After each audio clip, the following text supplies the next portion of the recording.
जय भीम फ्रेंड्स। आज की इस वीडियो में हम एक्सप्लेन करने जा रहे हैं कि वैदिक आर्यन सोसाइटी के अंदर किसी भी प्रकार की कोई सेक्स मोरालिटी नहीं थी। मतलब सेक्स इमोरलिटी कूट कूट कर भरी हुई थी वैदिक ब्राह्मण धर्म के अंदर। जब वैदिक ब्राह्मण धर्म अपने बिल्कुल उबाल पे था, है ना, एंशियंट प्राचीन ब्राह्मण वैदिक धर्म, प्राचीन वर्ड लगाना जरूरी है यहां पर क्योंकि पुराने टाइम की बात है ये। प्राचीन वैदिक धर्म जो कि ब्राह्मणों का धर्म है, उसमें मतलब सेक्स की कोई मॉरलिटी नहीं थी। बिल्कुल अनैतिक रूप से सेक्स रहता था। पिता पुत्र, पिता पोती, बहन भाई, मतलब इस तरह की चीजें हैं।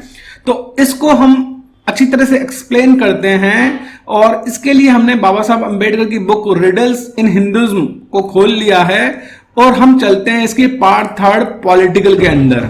अब पॉलिटिकल के अंदर riddle number 23, Kali Yuga, why have the Brahmins made it unending. Riddle number 23 है कलयुग, और ब्राह्मण्स ने इसको अनएंडिंग क्यों बनाया, मतलब इसका कोई अंत ही नहीं है ना। तो इस रिडल नंबर 23 को हम एक्सप्लेन करने जा रहे हैं क्योंकि इसके अंदर ही बाबा साहब ने इस चीज को बड़ा ही तरीके से और डिटेल्ड वे में एक्सप्लेन किया है। तो चलते हैं रिडल नंबर 23 की तरफ। तो फ्रेंड्स, आगे हम riddle number 23 Kaliyug, why have the Brahmins made it unending. अब इसमें 4 पोर्शंस हैं, तो हम चलते हैं उस पर्टिकुलर पोर्शन में जहां पर बाबा साहब ने इस टॉपिक को डिस्कस किया है। तो फ्रेंड्स, आगे हम इस रिडल के 4th पार्ट में जहां पर बाबा साहब ने इस टॉपिक को डिस्कस किया है। तो स्टार्ट करते हैं। What does the Kaliyuga stand for? The Kaliyuga means an age of adharma, an age which is demoralised and an age which the laws made the king ought not to be obeyed. मतलब कलियुग का मतलब है अधर्म वाला युग, है ना, और जिसमें जो भी लॉ राजा के द्वारा बनाए जाते हैं उनका कोई ओबे नहीं किया था। One question at once arise, why was the Kaliyuga more demoralized than the preceding yugas? What was the moral condition of the Aryans in the yuga or yugas preceding the present Kali Yuga? Anyone who compares the habits and social practices of the later Aryans with those of the ancient Aryans will find a tremendous improvement, almost amounting to a social revolution in their manners and morals. मतलब जो एक question निकल के आता है कि कलयुग को हम बोल रहे हैं कि बहुत ही अधर्म वाला है ये, ठीक है। तो अधर्म वाला, इसका मतलब ये कि जो इससे पहले के जो युग थे उसमें बड़ा धर्म फल फूल रहा था, है ना। अब वो धर्म बड़ा फल फूल रहा था, उसका क्या मतलब है ना। अगर बाबा साहब के अकॉर्डिंग हम जो प्राचीन जो युग वैदिक आर्यंस हैं, मतलब इनके ब्राह्मणों के हिसाब से जो पहले के जो युग हैं, है ना, उनको कंपेयर करेंगे ना कलयुग से, तो पता लगेगा कि जो पहले के ब्राह्मण थे ना, वो तो मतलब पूछो ही मत उनकी क्या हरकतें थी, है ना। आज के ब्राह्मण तो बहुत सही हैं, है ना, कलयुग के ब्राह्मण तो बहुत सही हैं, और जो प्राचीन ब्राह्मण थे उनकी तो सोशल प्रैक्टिसेस और हैबिट्स अगर कंपेयर करेंगे तो वो बहुत ज्यादा बुरी थी। और मतलब जो उनकी सोशल हैबिट्स में इंप्रूवमेंट, ट्रेमेंडस इंप्रूवमेंट हुआ है, वो एक तरह से एक सामाजिक क्रांति है कि उन्होंने जो उनकी आदतें थी, जो उनकी सोशल प्रैक्टिसेस थी वैदिक आर्यों की, है ना, आज कलयुग के अंदर, है ना, कलयुग के अंदर जो कंडीशन है वो कहीं ज्यादा सही है नैतिक रूप से, है ना, वैदिक आर्यंस की, जो कि उनकी वैदिक काल में थी या पुराने युगों में थी। अब उसके लिए हम डिस्कस करते हैं जो पुराने युग थे, वैदिक आर्यन एज थी, उसको डिस्कस करते हैं हम। The religion of Vedic Aryans was full of barbaric and obscene observances. जो वैदिक आर्यों का धर्म था वो पूरी तरह से बारबैरिक मतलब बिल्कुल हिंसात्मक और ऑब्सीन और बहुत ही कहते हैं ना निकृष्ट, ऑब्सीन या बहुत ही निकृष्ट ऑब्जर्वेशंस, बहुत ही ऑब्सीन ऑब्जर्वेशंस था। Human sacrifice performed part of their religion and was called Naramedha yagna. मतलब उनके धर्म में नर बलि दी जाती थी, जिसे नरमेध यज्ञ कहा जाता है, मतलब इंसान की बलि दी जाती थी। जो मुस्लिम्स हैं अगर वो बकरे की बलि दे रहे हैं तो इससे प्रॉब्लम है, और यहां पर ये देखो ये इंसानों की बलि भी देते थे। Most elaborate descriptions of the rite are found in the Yajurveda Samhita, Yajurveda Brahmanas, the Sankhya and Vedanta Sutra. The worship of genitals और what is called phallus worship was quite prevalent among the ancient Aryans. अगर हम यजुर्वेद संहिता के अंदर जो डिस्क्रिप्शन दे रखा है यजुर्वेद ब्राह्मण्स, संख्या एंड वेत्र सूत्रा, तो उसमें जो वर्शिप ऑफ जेनिटल्स मतलब जो गुप्तांग है ना, जो सेक्सुअल ऑर्गन्स हैं उनकी वर्शिप की जा रही है। फेलस वर्शिप मतलब लिंग पूजा, वो मतलब आर्यों के अंदर काफी प्रसिद्ध थी और काफी बड़े पैमाने पे की जाती थी लिंग पूजा, वो तो आज भी की जा रही है। ठीक है, the cult of the phallus came to be known as Kamba and recognized as part of Aryan religion as may be seen in the Hyman Atharvaveda 10:7। जो ये फेलस, जो ये लिंग वाली जो चीज है, लिंग पूजा, ये इसको बोला जाता था स्कंबा। ठीक है, और ये आर्यन रिलीजन का एक इंपॉर्टेंट पार्ट था और अथर्ववेद के दिस पर्टिकुलर चैप्टर के अंदर इसको अच्छी तरह से डिस्क्राइब किया गया है।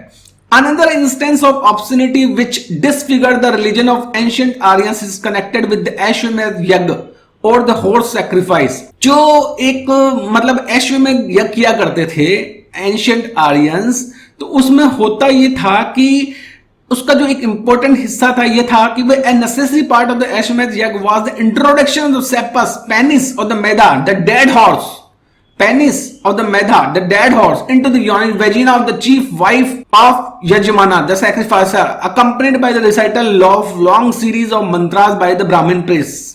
मतलब जो अश्वमेध यज्ञ किया जाता था उसके अंदर जो वो मेध मतलब जो डेड हॉर्स, जो घोड़ा मर जाता है, उसके पेनिस, उसके लिंग को जो chief Rani, chief wife of the यजमान, मतलब जो भी यजमान है, वो राजा भी हो सकता है या कोई बड़ा आदमी भी हो सकता है, उसकी जो चीफ वाइफ मतलब सबसे मुख्य पत्नी की योनि के अंदर उसको इंसर्ट किया जाता था।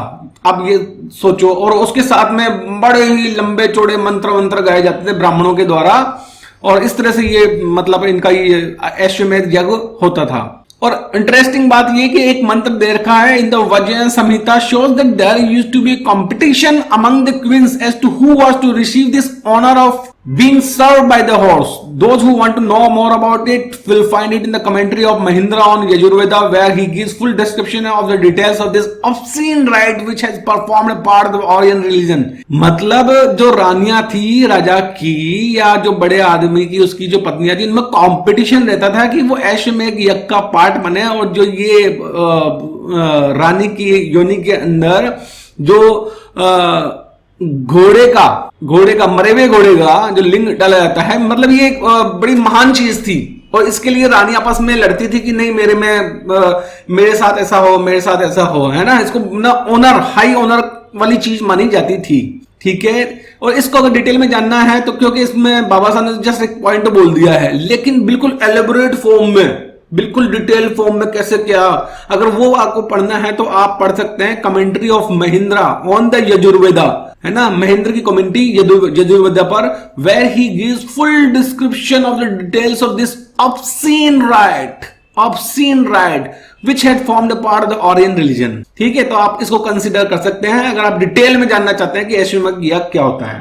The morals of the ancient Aryans were no better than their religion. The Aryans were a race of gamblers. Gambling was developed by them into a science in very early days of the Aryan civilization, so much so that they had devised the dice and given them certain technical terms। मतलब ancient Aryans के अंदर जो morality थी उनके धर्म के जैसे ही कुछ भी नहीं थी, और वो मतलब जबरदस्त, मतलब रेस ऑफ गैम्बलर्स, बहुत ही तगड़े जुआरी थे, बहुत ही तगड़े जुआरी। वो हम महाभारत से भी एग्जांपल ले सकते हैं कि कितनी तगड़े मतलब जुआरी थे कि अपनी वाइफ को भी क्या बोलते हैं ना, राज्य को सबको लगाया, जो लगाया वाइफ को भी दांव पे लगा दिया। और गैम्बलिंग को जो जुआरी पढ़ा है, ये जुआ खेलना है, उसको एक तरह साइंस माना जाता था, विज्ञान के रूप में देखा जाता था और उसको साइंस मान लिया गया था। और जो डाइस है उसको कुछ सर्टेन टेक्निकल टर्म्स भी दे दिए गए थे। जो लकीस्ट डाइस, अगर लकीस्ट डाइस है तो उसको बोलते थे कृत, और अनलकीस्ट है उसको बोलते थे कली, और बीच वाले हैं त्रेता और द्वापर। अब ये एक्चुअली जो ये अपन बोलते हैं ना कृता युग, त्रेता युग, द्वापर युग और कलयुग, ये एक्चुअली क्या है, उन डाइसेस के नाम है ना। डाइस जो जुआ खेलते हैं, डाइस फेंकते हैं ना, उनके नाम है। सबसे लकीस तो होता है कृता वाला, और अनलकी, सबसे अनलकी होता है काली वाला, और बीच वाले त्रेता द्वापर हैं। अब इन डाइसेस के नाम को बाद में युगों का नाम दे दिया गया। ठीक है, ये सबसे अच्छा वाला युग है कृता युग, फिर उससे थोड़ा सा कम अच्छा युग है त्रेता युग, और सबसे उससे कम है द्वापर युग, और सबसे खराब युग है कलयुग, है ना, जो कि ओरिजिनली डाइसेस के नाम थे, उनको युगों का नाम दे दिया गया। अब आर्यंस जो थे वो जुआ, ऐसे नहीं कि प्राचीन आर्यंस ऐसे नहीं कि जुआ कोई छोटे मोटे 5-10 रुपए लगा दिए भैया ना, 5-10 रुपए नहीं, पूरी की पूरी किंगडम, पूरा साम्राज्य, यहां तक कि पत्नियों को भी दांव पे लगा देते थे। जैसे किंग नला की बात करें तो उन्होंने अपनी किंगडम लॉस्ट कर दी जुए खेलने में। पांडव और भी ज्यादा गए, उन्होंने तो अपनी पत्नी को ही कल जुए पे लगा दिया और हार भी गए। आर्यंस के अंदर जो ये जुआरीपना था, गैम्बलिंग थी, ये कोई ऐसा नहीं था कि भाई इसको रिच लोग ही खेलते हैं। ये it was not a game of the rich, अमीर लोगों का ये गेम नहीं था। It was the voice of the many, normal जो लोग है ना, साधारण जनसाधारण, उनके लिए भी ये काफी इंपॉर्टेंट था, वो भी खेलते थे। हाँ, ऑब्वियसली उनके स्टैक्स कम होते थे, वो राज्य या रानी तो लगा नहीं सकते थे, तो छोटा मोटा जो भी उनके पास थे उसको लगाते थे वो। अब जो प्राचीन आर्यंस थे वो जुआरी के साथ साथ में शराबी भी थे। The ancient Aryans were also race of drunkards. Wine formed the most essential part of their religion. जो वाइन है वो उनके धर्म का काफी इंपॉर्टेंट पार्ट बनती है। द वैदिक गॉड्स ड्रैंक वाइन। जो वैदिक गॉड्स हैं वो वाइन पिया करते थे, है ना। वाइन को अगर हम हिंदी में इसका ट्रांसलेट करें तो होता है शराब, शराब पिया करते थे। Divine wine was called Soma, जो बहुत ही भैया डिवाइन, बहुत ही दिव्य शराब है ना, वो उसको बोलते हैं Soma. Since the gods of the Aryans drank wine, the Aryans had no skull. क्योंकि जब आर्यों के जो भगवान है वही जब शराब पी रहे हैं तो फिर आर्यों को तो कोई प्रॉब्लम ही नहीं है, ऑब्वियसली वो तो पींगे। Indeed to drink it was a part of Aryans religious duty, और ये रिलीजियस ड्यूटी थी उनकी शराब पीना। There was so many soma sacrifice. उसके कुछ अगर हम आज की तारीख में देखें तो जैसे ये भैरू जी हैं भैरव, उनके शराब चढ़ाई जाती है ना, तो कुछ उनके इस चीजों के ट्रेसेस हमें अभी आज के टाइम में भी मिलते हैं। There were so many Soma sacrifices among the ancient Aryans that were hardly any days of when Soma was not drunk। मतलब रोज शराब पी जाती थी। और जो शराब है वो ऐसे नहीं कि सिर्फ ब्राह्मण क्षत्रिय वैश्य पीते थे, उनको शूद्र भी पीते थे। लेकिन बस ये है कि शूद्र को सोमा पीने का अधिकार नहीं था, वो सिर्फ सुरा ही पी सकते थे। मतलब देखा जाए तो सोमा एक हाई क्वालिटी की शराब थी और सुरा एक नॉर्मल क्वालिटी की शराब थी। अब ऐसा नहीं है कि जो मेल आर्यंस हैं वो ही शराब पिया करते थे, फीमेल आर्यंस वो भी बहुत ड्रिंक किया करती थी। द कोशिकी गृह सूत्रा बताता है कि 4 या 8 वुमेन जो कि विडो ना हो वो मिलती थी, पार्टी करती थी, डांस करती थी और वाइन पीती थी on the night previous to the wedding ceremony. शादी के एक दिन पहले रात को वो ये सब शराब पीना, डांस करना, ये सब किया करते थे। और जो ये लिक्कर मतलब शराब, वाइन, इंटॉक्सिकेटिंग लिक्कर, ये ऐसा नहीं है कि सिर्फ इसको ब्राह्मण महिलाएं पिया करती थी या क्षत्रिय महिला, हर वर्ण की महिलाएं पिया करती थी। और नॉर्मल, ये एक नॉर्मल चीज थी। मतलब drinking was not regarded as a sin, मतलब ड्रिंक करना कोई सिन, अपराध नहीं था। और it was not even a vice, मतलब वाइस भी नहीं था, अपराध भी नहीं था। सिन तो भूल जाओ, वाइस ही नहीं था, है ना। सिन तो बहुत बड़ी चीज होती है कि भाई बहुत पाप कर दिया हो, है ना। वाइस का मतलब है कोई बुरी आदत, बुरा काम किया हो, तो इसको बुरा काम भी नहीं मानते थे। सिन तो बहुत दूर की बात है। It was quite a respectable practice, मतलब शराब पीना एक रेस्पेक्टेबल प्रैक्टिस थी। ऋग्वेद में लिखा है worshipping the sun before drinking madira wine. जो सन को वर्शिप करने से पहले, worshipping the sun before drinking madira पीने से पहले सन को वर्शिप कर लेना चाहिए। O Devasoma, being strengthened and invigorated by Sura wine by the pure spirit, please the Devas, give juicy food to the sacrificer and vigor to the Brahmins and Kshatriyas। The mantra Brahman says, मतलब जो देवता है सोम, उनसे आग्रह किया जा रहा है कि जो ये सुरा वाइन है ये हमको बहुत ही ताकतवर बनाया है, प्योर स्पिरिचुअली बनाया है। और जूसी फूड दे सैक्रिफाइसर को। और वाइगर मतलब है शक्तिशाली, पौरुषत्व या स्पेशुअल, अगर हम बात करते हैं तो सेक्सुअल पावर में काफी यूज आता है ये। तो ब्राह्मण से क्षत्रिय को वाइगर मिले, है ना। The mantra Brahmana says by which women have been made enjoyable by man and by which water has been transformed into wine for the enjoyment of man। अब जो ये मंत्र है वो ये कहता है कि वुमेन एक तरह से जस्ट एक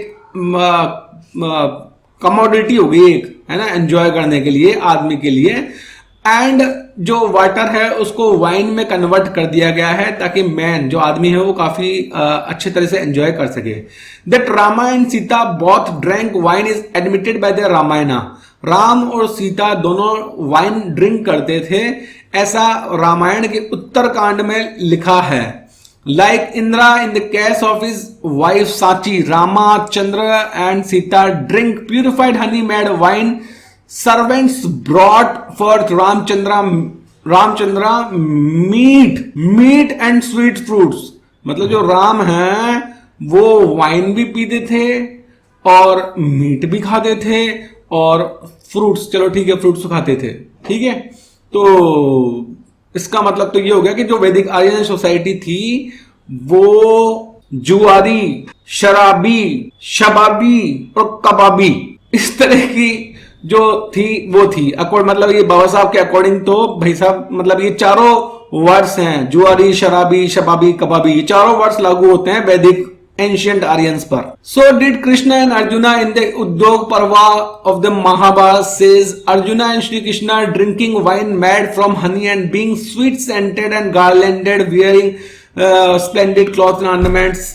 मतलब अर्जुन और कृष्ण बैठे हुए हैं, वो एक श्री कृष्ण के पांव अर्जुन की गोदी में हैं, अर्जुन के पांव द्रौपदी और सत्यभामा की गोदी में हैं और वो आराम से अपने जो भी ड्रिंक वगैरह हैं वो कर रहे हैं। अब हम डिस्कस कर सकते हैं marital relations between man and women, ठीक है। What does the history say? In the beginning there was no law of marriage among the Aryans. मतलब इस स्टार्टिंग के अंदर आर्यन सोसाइटी के अंदर मैरिज नाम की, शादी नाम की कोई चीज थी नहीं। नो लॉ ऑफ मैरिज, शादी नाम का कोई कानून या ऐसी कोई चीज नहीं थी। It was a state of complete promiscuity both in the higher and lower classes of the society. There was no such thing as a question of prohibited degrees of the following instances will show। मतलब शादी नाम की कोई चीज थी नहीं, मतलब तो भाई खुल्लम खुल्ला सब कुछ चलता था, है ना, इसकी उसकी उसकी इसकी इस तरह चलता था। तो और इसमें कोई मतलब प्रोहिबिटेड डिग्रीज नहीं थी कि भाई इतना ही, बिल्कुल unlimited plan, unlimited broadband plan. Brahma married his own daughter Shatarupa. Brahma ने अपनी खुद की डॉटर शतरूपा से शादी की। Their son was Manu, the founder of Prithu dynasty which presided the rise of Ashvakas and Elas, है ना। तो उनसे उनको एक बेटा हुआ मनु नाम का, जिसने प्रथु डायनेस्टी की स्थापना की।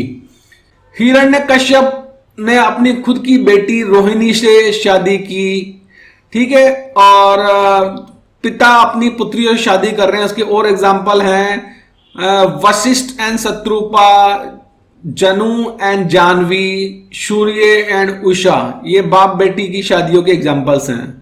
That such marriages between father and daughters were common is indicated by the usage of recognizing connivance। तो मतलब पिता और पुत्री के बीच में शादी करना ये एक नॉर्मल सी चीज थी, इसमें कुछ भी अनयूजुअल जैसा कुछ नहीं था। Kanisons means sons born to unmarried daughter. Kanisons उनको बोलते हैं जो कि अनमैरिड डॉटर के अगर कोई बेटा हुआ है तो उसको कैनिसंस बोलते हैं। They were in law the sons of the father of the girl, है ना।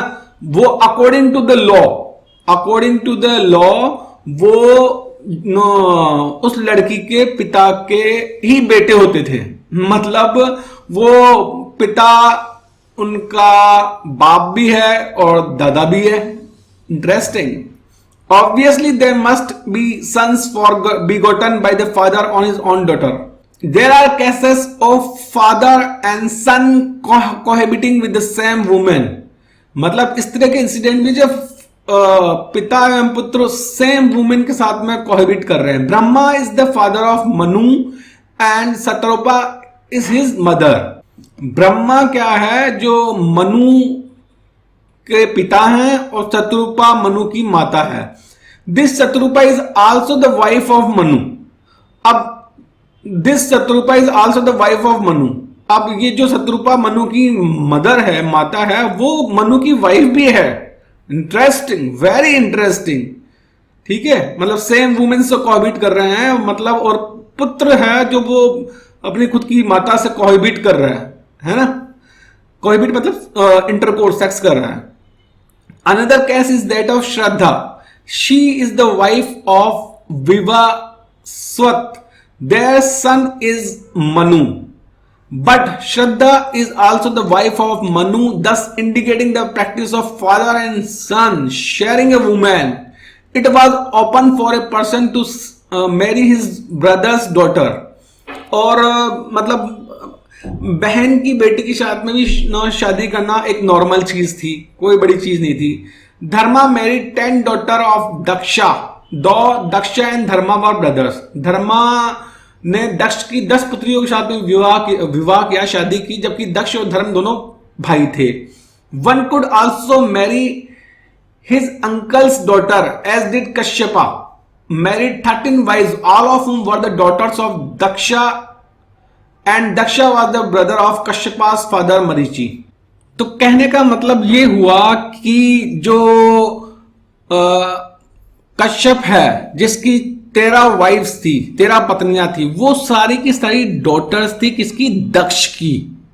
और दक्ष का भाई था दक्ष का भाई था ब्रदर ऑफ दक्ष का जो भाई था वो था कश्यप का बाप मरीचि, है ना। मतलब मरीचि का बेटा था कश्यप। ठीक है, मतलब कुल मिला के बात ये होगी, एक भाई के बेटा दूसरे भाई की बेटियों से शादी करी, ये मतलब निकलता है इस चीज का।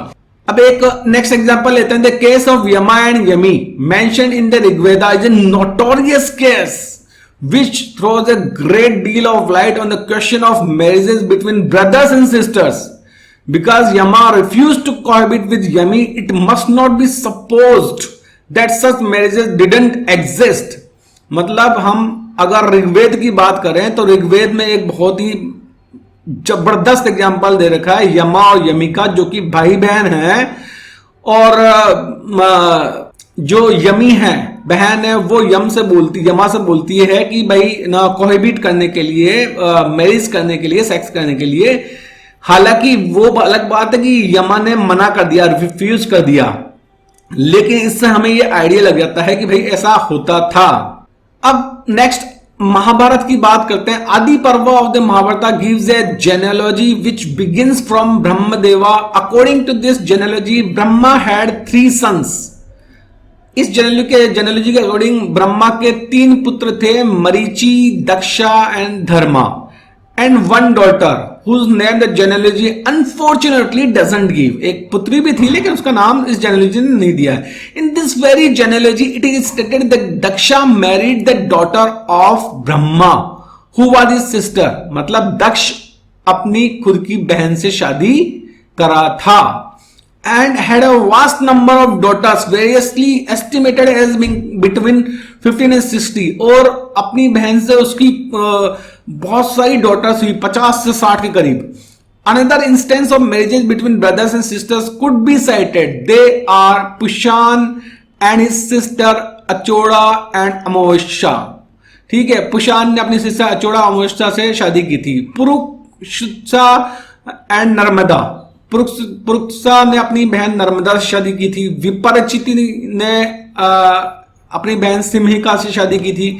नहुसा ने अपनी बहन विराजा से शादी की थी। शुक्र और उष्णास, मतलब शुक्र ने अपने भाई उष्णास से शादी की थी। और इस तरह बिल्कुल मतलब बहुत ढेरों एग्जाम्पल है जहां पर मतलब वैदिक आर्यन सोसाइटी में ब्रदर सिस्टर्स, भाई बहन शादी कर रहे हैं। गजब। अमृतसर एंड यशोदा, दशरथ एंड कौशल्या, दशरथ और कौशल, बाबा साहब के अकॉर्डिंग तो यहां पर दशरथ और कौशल्या भाई बहन थे और इन्होंने आपस में शादी की। यहां तक कि जो राम और सीता थे वो भी भाई बहन थे और उन्होंने आपस में शादी की, अकॉर्डिंग टू बाबा साहब, है ना। अपन कुछ नहीं बोल रहे भैया, बाबा साहब अम्बेडकर ने किताब लिखी है वो बोल रहे हैं, और ये किताब बाबा साहब की गवर्नमेंट ऑफ इंडिया की वेबसाइट्स पर हैं। Sukka and Tiwari, Draupadi and Prasti are all cases of brothers marrying sisters. तो ये सारे एग्जांपल्स हैं जहां पर भाई बहन की शादी हुई है।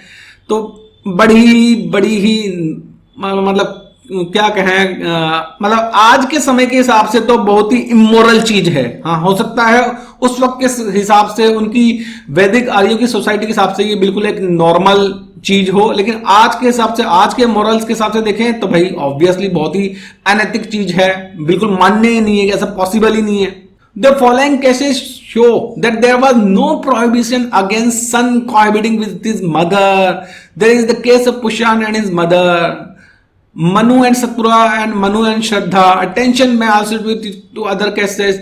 मतलब ये एग्जाम्पल शो करते हैं कि पिता, पुत्र एवं माता के बीच में भी कोहिबिट मतलब सेक्स करने में कोई मतलब प्रोहिबिशन नहीं था, कोई वो नहीं था। सारे एग्जाम्पल्स दिए हुए हैं। Pushan and his mother, Manu and Shatrupa and Manu and Shraddha. Attention may also be drawn to other cases. Arjuna, अगर हम महाभारत की बात करें तो उसमें जो Arjun and Urvashi and Arjun and Uttara, ये दो एग्जाम्पल्स हम ले सकते हैं। पहला एग्जाम्पल लेते हैं अर्जुन एंड उत्तरा का।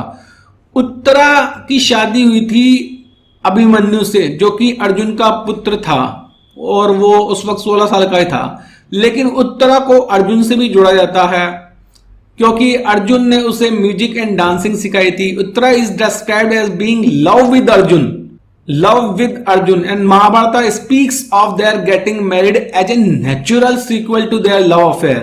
और महाभारत में ये निकल के आता है कि अर्जुन और उत्तरा ने शादी भी कर ली थी। The Mahabharata does not say that they were actually married। Mahabharat ये नहीं कह रहा कि वो एक्चुअली मैरिड है, but if they were then Abhimanyu can be said to have married his mother। Okay, तो मतलब अगर वैसे वो लव अफेयर में थे अर्जुना और उत्तरा, लेकिन अगर उनकी शादी हुई होती, जो कि महाभारत ने अगर एग्जैक्टली नहीं कहा है, तो फिर तो इसका मतलब ये हुआ कि जो अभिमन्यु है उसने अपनी खुद की माता से शादी की थी। और नेक्स्ट एग्जांपल हम ले सकते हैं अर्जुन और उर्वशी का। उसमें क्या है कि जो इंद्र है वो रियल फादर है अर्जुन का। अर्जुन को इंद्र पुत्र बोला जाता है, रियल फादर है अर्जुन का। उर्वशी इंद्र की मिस्ट्रेस का मतलब पता ही है, मिस्ट्रेस मतलब क्या होता है, रखेल। And therefore in the position of a mother to Arjuna, और इस कारण से वो अर्जुन की एक तरह से माता लगती है। She was a tutor to Arjuna and taught him music and dancing. और इसने, उर्वशी ने अर्जुन को म्यूजिक और डांसिंग सिखाया था। Urvashi became enamoured of Arjun and with the consent of his father Indra approached Arjuna for sexual intercourse. मतलब जो उर्वशी है वो अर्जुन की तरफ अट्रैक्ट हुई और पहले उसने क्या है, उर्वशी ने इंद्र से परमिशन ली कि भाई मैं अर्जुन को पसंद करती हूं और उसके साथ मैं सेक्सुअल इंटरकोर्स करना चाहती हूं। उसके बाद में इंद्र की परमिशन लेने के बाद में वो अर्जुन के पास में गई कि भाई I am interested in you, है ना, इस तरह से। भाई Arjuna refuse to agree on the ground that she was like mother. लेकिन अर्जुन ने रिफ्यूज कर दिया, वो कहा कि भाई वो तो उसका कनेक्शन तो इंद्र से है, इंद्र मेरे पिता है, तो आप तो मेरी माता समान हुई। उर्वशी's conduct was historically more significant than Arjuna's denial and for two reasons। तो जो उर्वशी ने जो ये कंडक्ट किया ये काफी इंपॉर्टेंट है। The very request by Urvashi to Arjuna and the consent by Indra showed that Urvashi was following a well established practice। अब मतलब जो उर्वशी ने अर्जुन से रिक्वेस्ट की थी इंटरकोर्स के लिए, सेक्सुअल इंटरकोर्स के लिए, और इसके लिए पहले उर्वशी ने इंद्र को से परमिशन ली थी और इंद्र ने अलाउ भी कर दिया था। तो इसका मतलब ये है कि ये उस वक्त एक वेल एस्टेब्लिश प्रैक्टिस थी, इसमें कुछ भी गलत नहीं था। Secondly, Urvashi in her reply to Arjuna tells him in pointed manner that this was a well recognized custom and that all Arjuna's forefathers and had accepted precisely similar invitations without any being। तो जो उर्वशी है वो अर्जुन को बताती है कि भाई ये एक नॉर्मल सी बात है, इसमें कोई बड़ी बात नहीं है, वेल एस्टेब्लिश्ड कस्टम है। अर्जुन के जो फोर फादर्स थे, अर्जुन के जो पूर्वज थे, वो भी इस तरह के इन्विटेशंस को सिमिलर इन्विटेशंस को एक्सेप्ट करे थे उन्होंने बिना किसी झिझक के।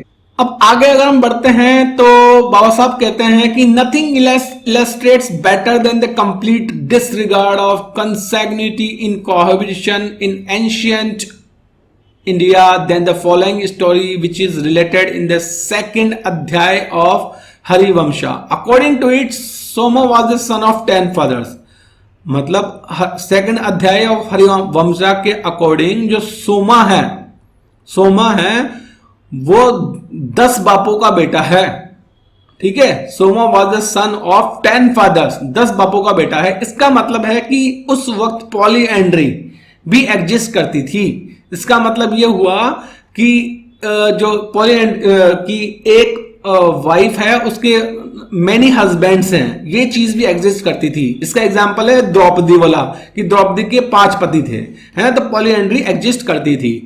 Each one of whom was called Pralahata. Soma had a daughter Marisha. The 10 fathers of Soma and Soma himself cohabited with Marisha. अब सोमा की एक बेटी हुई मरीशा नाम की, तो इस सोमा ने खुद की बेटी के साथ में ही कोहैबिट इंटरकॉर्स सेक्स किया, और साथ में जो सोमा के जो 10 पिता थे उन्होंने भी मरीशा के साथ में कोहैबिट किया, सेक्स किया। This is the case of 10 grandfathers and father married to a woman who was a granddaughter and daughter to her husbands.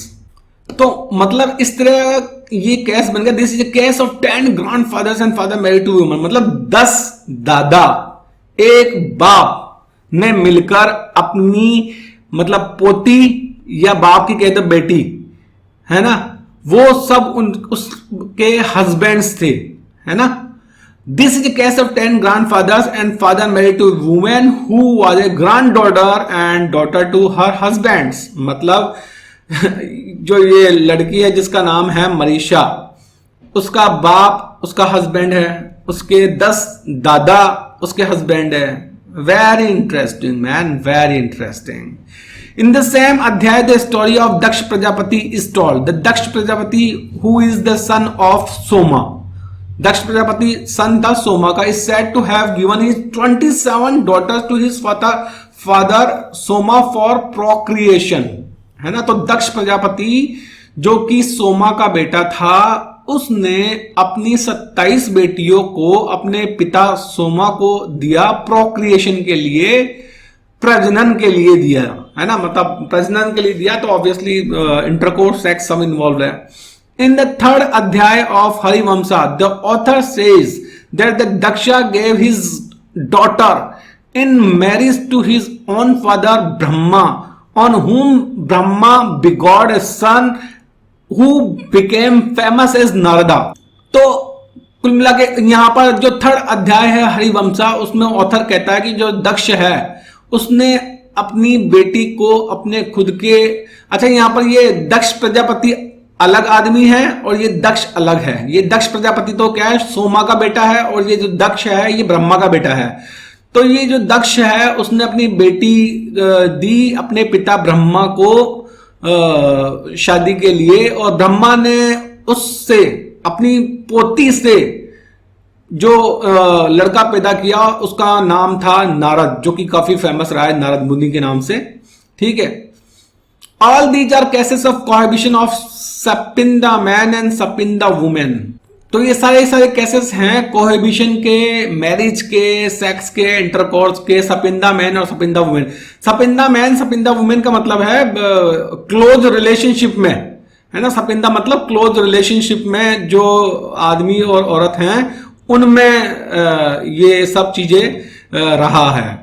तो द एंशिएंट आर्यन, अब नेक्स्ट चीज है कि जो ancient Aryan women were sold, मतलब ancient Aryan women को बेचा भी जा सकता था। The ancient Aryan women were sold.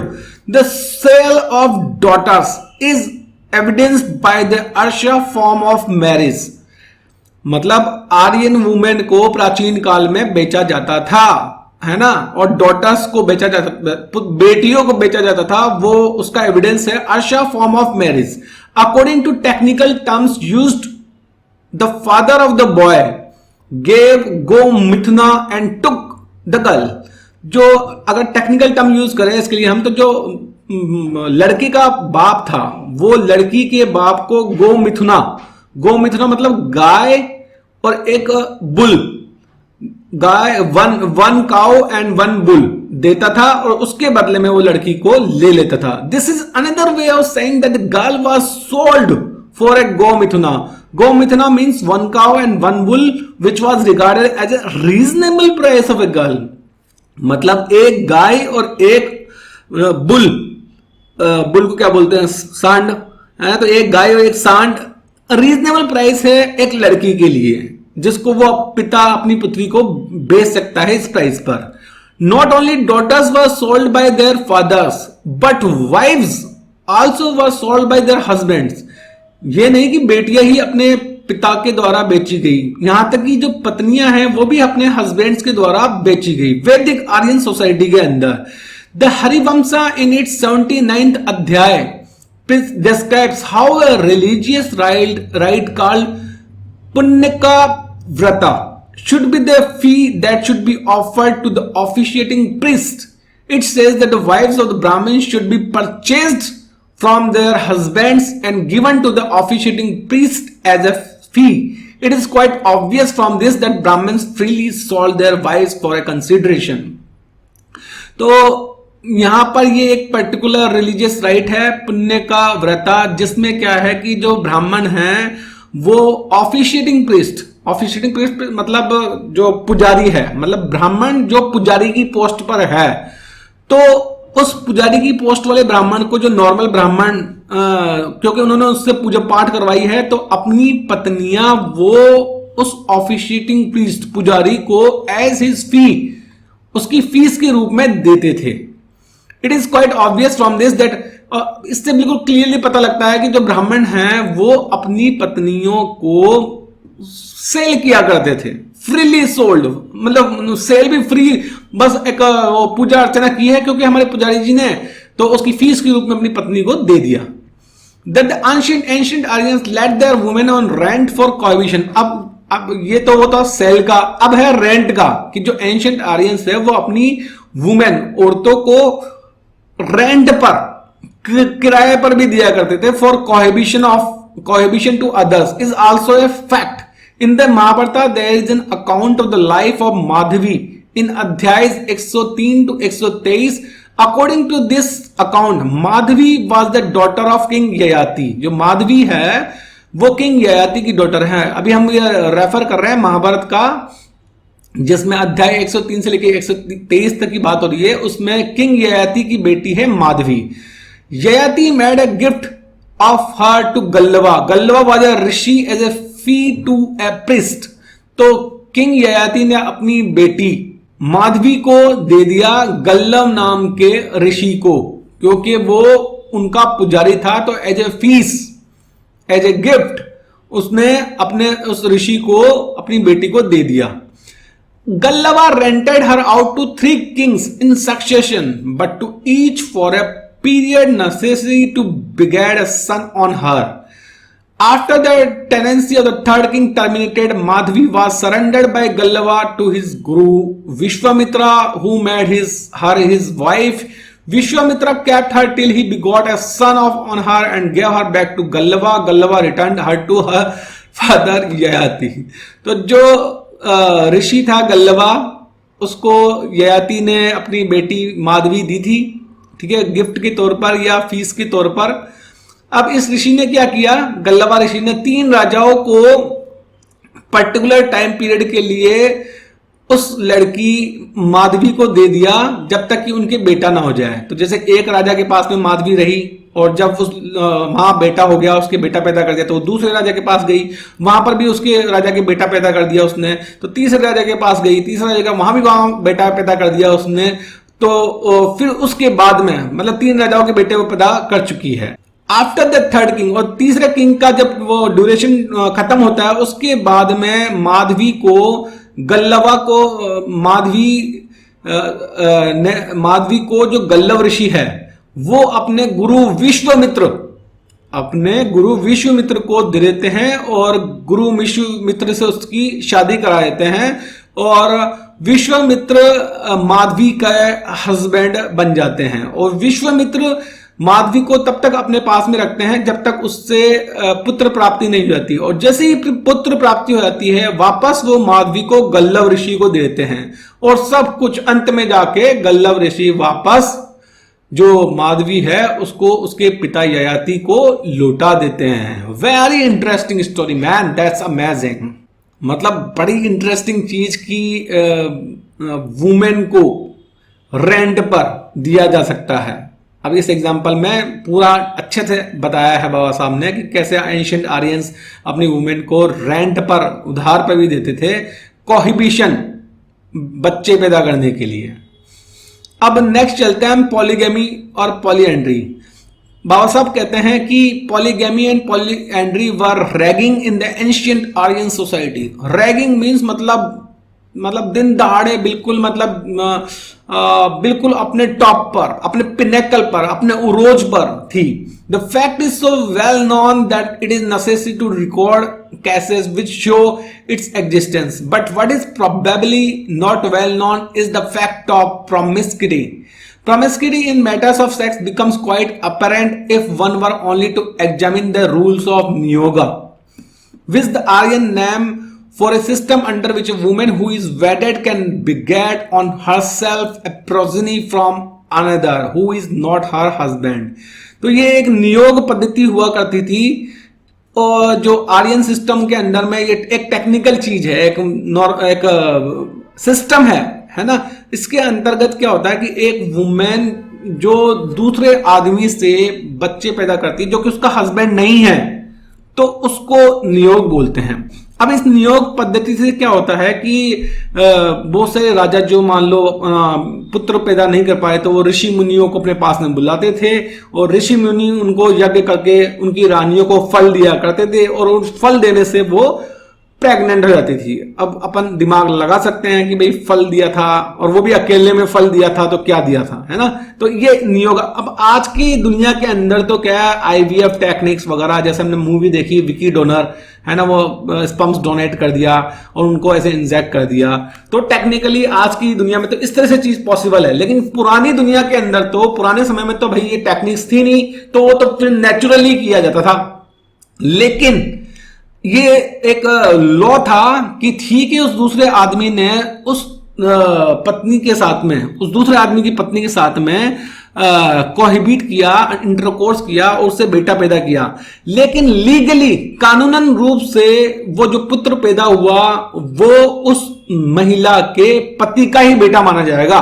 Legally हो सकता, बायोलॉजिकली तो वो उसका है जिसके साथ में उसने सेक्स किया है, लेकिन लीगली वो उसका बेटा माना जाएगा उस औरत के पति का। और आज भी यही है कि अगर मान लो हमारा जो मूवी थी विक्की डोनर, उसने अगर स्पर्म्स डोनेट कर दिए, ठीक है, तो वो बायोलॉजिकली तो वो बच्चे ना उसके विक्की के हो गए, विक्की डोनर के, ठीक है, लेकिन लीगली वो उन औरतों के हस्बैंड के बेटे हैं, है ना। ये इस तरह से सिस्टम है। दिस सिस्टम, अब आगे चलते हैं इसमें, दिस सिस्टम रिजल्टेड इन, तो अगर टेक्निकली देखा जाए तो वैसे कुछ गलत नहीं है क्योंकि आजकल आईवीएफ है, टेक्निकली मतलब पॉसिबल है, इसलिए ऐसे हो रहा है। उस वक्त टेक्निकली पॉसिबल नहीं होता था तो उसको नेचुरली किया करते थे और लीगली उसको ये रखा जाता था कि जो बच्चा होगा वो उस औरत के वाइफ हस्बैंड का ही बच्चा होगा। तो वैसे देखा जाए तो कुछ नहीं, लेकिन एक्चुअली हुआ क्या, इस सिस्टम का दुरुपयोग होना स्टार्ट हो गया। This system resulted in a complete state of promiscuity. Promiscuity मतलब सेक्सुअल हाइपरनेस या with sexuality without any morality, है ना, उसको बोलेंगे हम promiscuity. For it was uncontrolled, क्योंकि ये बिल्कुल अनकंट्रोल था। In the first place there was no limit to the number of niyogas open to women. पहली बात तो ये थी कि एक वुमेन पे कोई बंदिश नहीं थी कि वो एक नियोगा करे या दो नियोगा करे, वो कितने भी नियोगा कर सकती थी। Madhuti had one niyoga allowed to her. Ambika had one actual niyoga and another propose. Saradhani had 3. Pandu allowed his wife Kunti 4 niyogas. Pandu ने अपनी वाइफ कुंती को 4 नियोगास अलाउ किए और इन 4 नियोगास से कर्ण, युधिष्ठिर, भीम और अर्जुन पैदा हुए. ठीक है. तो व्यस्तवा was permitted to have 7 and Wali is known to have allowed as many as 17 niyogas, second on one, 6 on his second wife.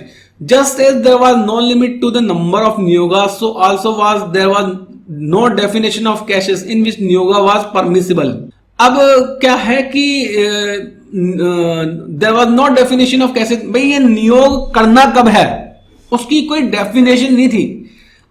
There was no definition of niyoga of cases, definition of cases in which niyoga was permissible. भाई एक नियोगा है ना. तो अगर हम आज की बात करें तो जो विकी डोनर वाली मूवी की बात करें तो उसमें स्पर्म्स डोनेट किए क्योंकि जो वो हस्बैंड था वो इनकॉम्पिटेंट था, है ना. तो और उससे उसकी जो वाइफ है वो प्रेग्नेंट नहीं हो पा रही थी, इसलिए किया ये, है ना. टेक्निकली उसमें कुछ लस्ट या प्रोमिस्किटी वाली चीज नहीं थी, जस्ट एक प्लानिंग, एक सिस्टम था. लेकिन यहां पर ये नियोग के अंदर यह है कि इसमें कोई कंडीशन ही नहीं है. Niyoga took place in the lifetime of the husband and even in cases where the husband was not overcome by any congenital incapacity to procreate. मतलब नियोग हस्बैंड के रहते हुए भी हुआ और यहां तक कि हस्बैंड बिल्कुल अच्छा खासा, बिल्कुल कैपेबल है प्रजनन के लिए, है ना, प्रोक्रिएट करने के लिए कैपेबल है, तब भी नियोग हो रहे हैं. तो उसको क्या बोलेंगे हम फिर? उसको तो भाई नीड तो बोल नहीं सकते उसको तो फिर यह है कि प्रोमिस्किटी है. The initiative was probably taken by the wife. The choice of a man was left to her. इसका इनिशिएशन वाइफ लेती थी और चॉइस ऑफ मैन, कौन सा मैन वो चूज करेगी वो भी उस पर उसकी चॉइस थी. She was free to find out with whom she would unite and niyoga and how many times. She was free मतलब वो फ्री थी नियोग करने के लिए किसी के साथ में भी और कितनी बार भी. If she chose the same man the niyogas were another name for illicit intercourse between man and women which might last for one night or 12 years or more with the husband a willing and a sleeping partner in this tradition of fornication. Oh man, that's amazing. मतलब husband की permission से intercourse हो रहा है उसकी wife का किसी दूसरे हस्बैंड मैन के साथ में, इलिसिट इंटरकोर्स, और वो इस तरह का एक बार भी हो सकता है, मैनी टाइम भी हो सकता है, एनी टाइम्स, और वो एक रात के लिए भी हो सकता है और 12 इयर्स की भी हो सकता है और इवन उससे ज्यादा भी हो सकता है, और जब तक कि हस्बैंड की विलिंग है. तो फ्रेंड्स, बड़ी ही इंटरेस्टिंग, बड़ी ही मतलब शॉकिंग चीज है कि वैदिक आर्यन सोसाइटी में इस तरह की चीजें हुआ करती थी. तो these were the manners and morals of common man in the ancient Aryan society. What were the morals of the Brahmins? अब ये तो जो अभी तक बताया वो तो कॉमन है, वो तो सबके लिए है, और वो चीज तो ब्राह्मण भी कर रहे हैं, क्षत्रिय भी कर रहे हैं, वैश्य भी कर रहे हैं, शूद्र भी कर रहे हैं. ब्राह्मण्स के क्या मोरल थे? व्हाट वर द मोरल जो कि एक्सक्लूसिवली ब्राह्मण्स के थे?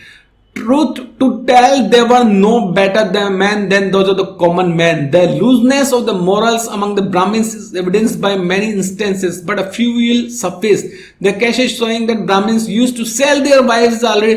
Brahmins अपनी पत्नियों को बेचते थे, चीफ प्रिस्ट को, पुजारी को. इस केस को हम ऑलरेडी बता चुके हैं.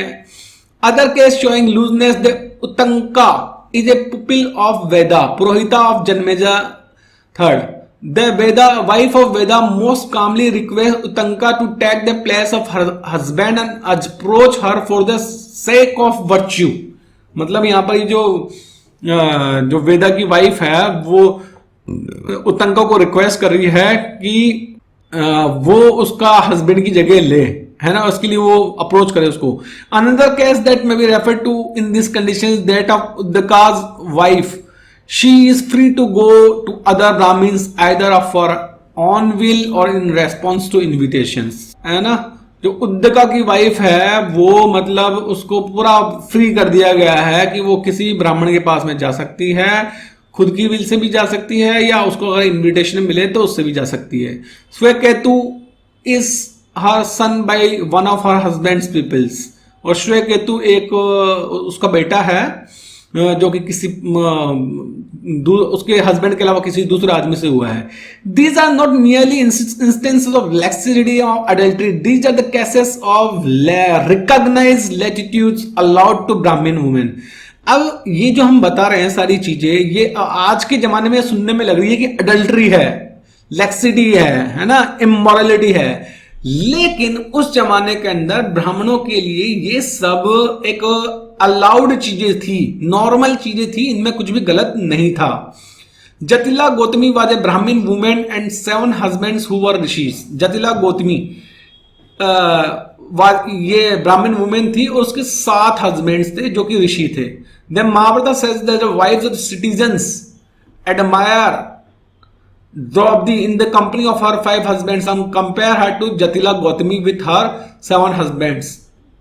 महाभारत में बताते हैं कि जो कॉमन वुमेन है वो द्रौपदी की तारीफ करती है कि भैया उसके तो 5 पति है ना, और उस बड़ी मतलब उसको शान से बताती हैं। Mamata is the wife of Utathya, but Brahaspati, the brother of Uttaya, had free access to Mamta during the lifetime of Uttaya. The only objection Mamta once raises to him is to ask him to wait on account of her pregnancy, but does not say that approaches to her were either improper or unlawful. तो मतलब सोच सकते हैं, such immoralities were so common among the Brahmins that Draupadi, when she was called a cow by Duryodhan for her polyandry, is said to have said she was sorry that her husbands were not born as Brahmins. अब ये इस तरह की इमोरलिटीज ब्राह्मणों के अंदर इतनी common थी कि जब महाभारत के अंदर द्रौपदी को दुर्योधन ने काऊ बोला, काऊ मतलब जिसको कोई भी रख रहा है अपने पास में, जिसका कोई भी दूध निकाल रहा है ना, तो उस वक्त जो द्रौपदी है उसको दुख होता है इस बात का कि काश उसके हस्बैंड है ना ब्राह्मण होते हैं, were not born as Brahmins, क्योंकि अगर ब्राह्मण होते तो फिर कोई कुछ नहीं बोलता, क्योंकि ब्राह्मणों में एक कॉमन चीज थी। Let us examine the morality of the rishis. अब ऋषियों की मोरालिटी को चेक करें हम। What do we find? The first thing we find is the prevalence of bestiality among the rishis. मतलब ऋषियों की अगर हम मोरालिटी की बात करें तो अच्छी खासी कहानी है इसकी भी। पहली चीज हम नोटिस करते हैं बेस्टिलिटी, मतलब जो ऋषि है वो जानवरों के साथ भी सेक्स किया करते थे। Take the case of rishi Karl Vibhanaka in adhyaya 100 of the Van Parva of the महाभारता। इन अध्याय 100 of Van Parva of the Mahabharata it is stated that cohabited with a female deer and the female deer bore a son to him who subsequently became known as ऋषि श्रृंगा। गजब, मतलब जो ये ऋषि है जिसका नाम है विभंद का है ना, ये एक्सप्लेन किया गया अध्याय 100 ऑफ वान पर्व ऑफ महाभारत के वान पर्व के अध्याय 100 में। विभंद का नाम के ऋषि ने एक हिरणी फीमेल डियर के साथ में कोहिबिट किया, इंटरकोर्स किया, सेक्स किया और उनसे एक पुत्र पैदा हुआ जो कि था ऋषि श्रृंगा। मतलब श्रृंग ऋषि की मां एक हिरणी थी। In adhyaya 1 as well as in the 118 of the Adi Parva of the Mahabharat there is a narration of how Pandu the father of the Pandavas received his curse from the rishi by name Dama. Pandu को जो दाम नाम का ऋषि था उसने एक श्राप दिया था। व्यास बताते हैं कि जो ऋषि दाम है वो एक बार जो जंगल के अंदर एक फीमेल डियर हिरनी के साथ में एंगेज थे। ठीक है, एंगेज मतलब कोहैबिट कर रहे थे, और उस दौरान जो पांडु है उसने जो तीर चलाया before the rishi was spend as a result of it Dama died. और उस तीर से जो दामा नाम का ऋषि था वो मर गया था, लेकिन मरने से पहले उसने उसको श्राप दिया कि Pandu ever thought of approaching his wife he would die instantly, कि जब भी पांडु अपनी वाइफ के पास में अप्रोच करेगा वो उसी वक्त मर जाएगा। Vyas tries to gloss this bestiality of the rishis by saying that Rishi and his wife both had taken the form of deer in fun and frolic. Other instances of such bestiality by the rishis it will not be difficult to find if a diligent search was made in the ancient religious literature in India. अब इस तरह के कारनामे ऋषियों ने किए थे, लेकिन व्यास ने इनको छुपाने के लिए क्या बोलते हैं कि वो तो ऋषि और ऋषि की वाइफ थी जो कि हिरण हिरणी बनके फन के लिए ऐसा कर रहे थे. गजब, wow man, that's awesome. Another heinous practice which is associated with the rishis is cohabitation with the women in the open and within the sight of the public. In Adhyay 63 of the Adi Parva of the Mahabharata, a description is given by the Rishi Parashara had sexual intercourse with Satyavati alias Matsagandha, a fisherman's girl. मतलब एक और जो ऋषि जो चीज कारनामा करते थे वो थे कि जो कोहेबिट करते थे, इंटरकोर्स करते थे, सेक्स करते थे, वो बिल्कुल ओपन सरेआम पब्लिक के बीच में, पब्लिक की नजरों के बीच में, है ना. और इसकी अथॉरिटी है अध्याय 63 ऑफ आदि पर्व महाभारता. ठीक है, तो ऋषि पाराशर ने सेक्सुअल इंटरकोर्स किया सत्यवती के साथ. व्यास कहते हैं कि he cohabited with her in the open in public, बिल्कुल पब्लिक के अंदर कोहेबिट किया. Another similar instance is to be found in the adhyaya 104 of the Adi Parva. It is stated there in that rishi Dirghatama cohabited with the women in the side of the public. और ये ऋषि दीर्घा तमा नाम का उसने वुमेन के साथ में, एक वुमेन के साथ में कोहेबिट किया, सेक्स किया बिल्कुल पब्लिक के अंदर सरेआम. There are many such instances mentioned in Mahabharat. There is however no need to encumber the record with them, for the word ayonija is enough to prove the general existence of the practice. ये जो word है आयोनिजा, अगर हम इस word को समझ ले तो हमें पता लग जाएगा कि ये एक नॉर्मल प्रैक्टिस थी खुले आम पब्लिक के बीच में इंटरकोर्स सेक्स करने की. Most Hindus know that Sita, Draupadi and other renowned ladies are spoken of ayonijas. मतलब न जो सीता और द्रौपदी को आयोनिजा बोलते हैं. अब ये आयोनिजा का मतलब क्या होता है? Ayonija is a child born by immaculate conception. There is however no warrant from etymological point of view to give such a meaning to the ioni. अब ये ayonija is a child born by immaculate conception. अब ये immaculate का मतलब क्या है? Immaculate का मतलब है त्रुटिहीन, एररलेस, विदाउट एनी एरर. मतलब ऐसा करना कोई गलत चीज नहीं थी, ये मतलब निकलता है इसका. There is however no warrant from etymological point of view to give such a meaning to the ioni, है ना. लेकिन इटोमोलॉजिकल पॉइंट ऑफ बाबा साहब यहां पर थोड़ा सा अर्ग करते हैं, थोड़ा सा तर्क करते हैं, थोड़ा सा लॉजिक लगाते हैं कि जो भाई इमेकुलेट कंसेप्शन का मतलब ये निकाल रहे हैं कि कुछ भी गलत नहीं है. तो अब यहां पर ये इस वर्ड को समझाने की कोशिश कर रहे हैं कि the root meaning of the word yoni is house. जो रूट मीनिंग है, बिल्कुल जो योनी का जो रूट मीनिंग है वो है हाउस, घर. योनिजा मतलब ए चाइल्ड बॉर्न और कंसीव्ड इन द हाउस. योनिजा का मतलब ये होगा कि जो चाइल्ड, बच्चा पैदा हुआ है या कंसीव हुआ है घर के अंदर, उसको योनिजा बोलेंगे. तो ए योनिजा किसे बोलेंगे? ए योनिजा मीन्स ए चाइल्ड बॉर्न और कंसीव्ड आउटसाइड द हाउस. ठीक है, ए योनिजा मीन्स ए चाइल्ड बॉर्न और conceived outside the house. If this is the correct etymology of aionija, it testifies to the practice of indulging in sexual intercourse in open within the sight of the public. और अगर ये aionija का मतलब अगर यही निकलता है कि चाइल्ड जो बोर्न या कंसीव आउटसाइड द हाउस है, तो इसका मतलब ये है कि भाई सेक्सुअल इंटरकोर्स बिल्कुल ओपन के अंदर, पब्लिक के अंदर ऐसा करना बिल्कुल नॉर्मल बात थी, बिल्कुल एक नॉर्मल प्रैक्टिस थी. Was nothing wrong in that. Another practice which evidences the revolting immorality. मतलब एक और जो प्रैक्टिस थी वो थी Chand yoga of the rishis in the Chand yoga.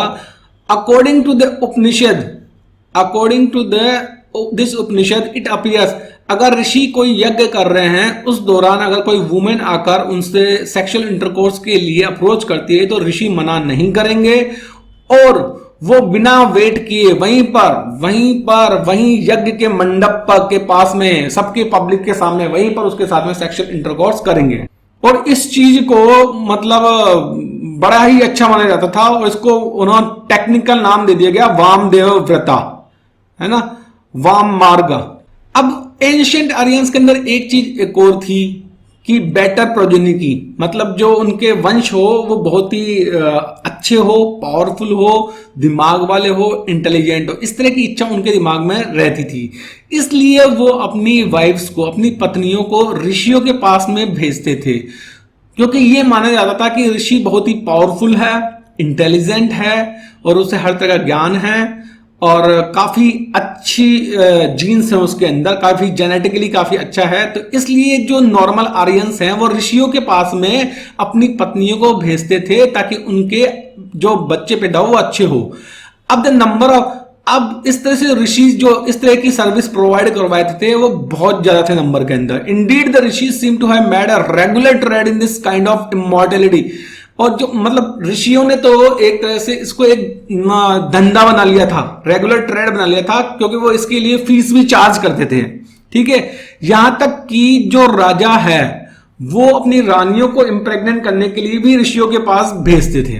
अब हम अगर देवताओं की बात करें तो देवता कोई गॉड नहीं थे, है ना, वो आर्यन सोसाइटी के अंदर ही जो अपर क्लास है ना उसको बोलते थे देवास। ठीक है, वो बहुत ही पावरफुल थे और बहुत ही लिसेंसियस कम्युनिटी, है ना, पावरफुल भी थे और बहुत ही इमोरल थे। उन लोगों ने, देवताओं ने आर्यों की पत्नियों का बहुत ही मतलब शोषण किया था और उन्होंने तो मतलब यहां तक कि ऋषि की पत्नियों को भी नहीं छोड़ा देवों ने। ठीक है, द स्टोरी एग्जाम्पल के तौर पे इंद्र ने अहिल्या जो कि गौतम ऋषि की पत्नी थी उसका बलात्कार किया था, वो पता है, बिल्कुल एक वेल नॉन फैक्ट है। लेकिन ऐसा, but the immorality the continue, लेकिन जो आर्यन वुमेन पर देवों ने जो इमोरलिटीज कमिट की वो तो मतलब बोलने के लायक भी नहीं है। देवता ऐसी कम्युनिटी थी जिन्होंने क्या है कि अब फिर मैं रिपीट कर रहा हूं, देवता आर्यंस ही थे, आर्यंस में जो अपर क्लास थी वो देवता थे। ठीक है, तो इन अपर क्लास आर्यंस जो कि देवता थे उन्होंने आर्यन का पूरी आर्यन कम्युनिटी पर अपना इतना जबरदस्त वो लॉर्डशिप, ओवरलॉर्डशिप जमा रखा था कि मतलब जो आर्यन वुमेन को वो एक तरह से प्रोस्टिट्यूट के जैसे ट्रीट करते थे और यहां तक कि जो आर्यन मैन थे, नॉर्मल आर्यन मैन थे, है ना, वो अपनी पत्नियों को देवताओं के पास में भेजते थे और उनके साथ में रहने के लिए, उनके साथ में सेक्स करने के लिए और उनसे प्रेग्नेंट होने के लिए। इस चीज में वो जो आर्यन, कॉमन आर्यन मैन था वो प्राइड लेता था कि भाई मेरी वाइफ तो फलाने देवता के पास में जाके रही है और उससे उसके बेटा हुआ है ना, इसमें मतलब वो प्राइड लेता था हस्बैंड, कॉमन आर्यन। इसका मेंशन हमें मिलता है महाभारत और हरिवंश में कि sons born to Arya women from Indra, है ना, बहुत सारे जो सन्स है वो बॉर्न हुए हैं आर्य वुमेन को इंद्र से, और यमा, नसत्या, अग्नि एंड वायु और दूसरे जो देवास है वो भी इस तरह की चीजें करने में बहुत ही आगे थे। और कुछ समय बाद में तो ये जो चीज है ना बिल्कुल एक एस्टेब्लिश सिस्टम बन गई थी, है ना, बिल्कुल एस्टेब्लिश सिस्टम बन गई थी, फ्यूडलिज्म का रूप ले ली थी कि भाई तो इस तरह से एक पूरी फ्यूडल सोसाइटी बन गई थी। उसमें भाई एक जमींदार है ना, और वो तो भाई साहब गांव की पूरी जो भी औरतें हैं वो तो उसके लिए मतलब एक तरह से उसके लिए ऑब्जेक्ट हैं जिसको वो कभी भी यूज कर सकता है। तो देवताओं ने भी ऐसे ही किया, उन्होंने क्या है 2 बूंस मांगे। The relation between the Devas and Aryas were the nature of feudal relation between law.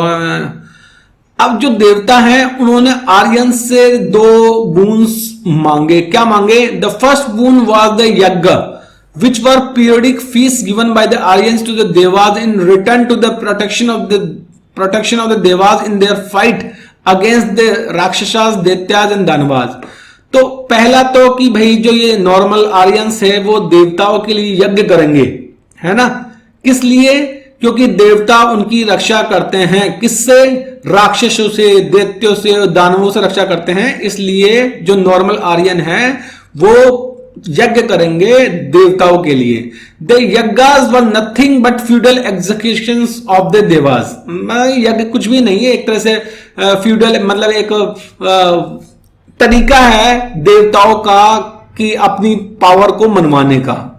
If they have not been so understood, it is largely because the word Deva, instead of thought to be the name of a community, is regarded as a term for expressing the idea of God, which is quite wrong at the rate in the early stages of Aryan society.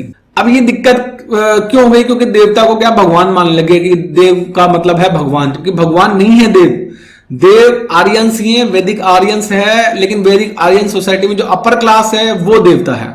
अब जो देवों ने second वरदान आर्यों से लिया वो था कि उनका पहले राइट होगा हर आर्यन वुमेन पर, मतलब देवता हर आर्यन वुमेन को पहले वो एंजॉय करेंगे, उसके बाद ही वो शादी कर सकती है. This was systematize at a very early date. There is a mention of it in Rigveda, और ये काफी पहले ही सिस्टमेटिक रूप से ये चीज सिस्टमाइज हो चुकी थी. और ऋग्वेद के में इन 10th चैप्टर 85.40 इसमें अच्छी तरह से मेंशन किया हुआ है इसका कि इसके अकॉर्डिंग जो हर आर्य फीमेल का पर जो फर्स्ट राइट है वो होता है सोमा का, सोमा नाम के देव का. सेकंड होता है गंधर्व नाम के देवा का. थर्ड होता है अग्नि नाम का देवा का. और उसके बाद में इन तीनों देवों के बाद में फिर लास्ट में जाके वो किसी आर्यन की वाइफ बन सकती है.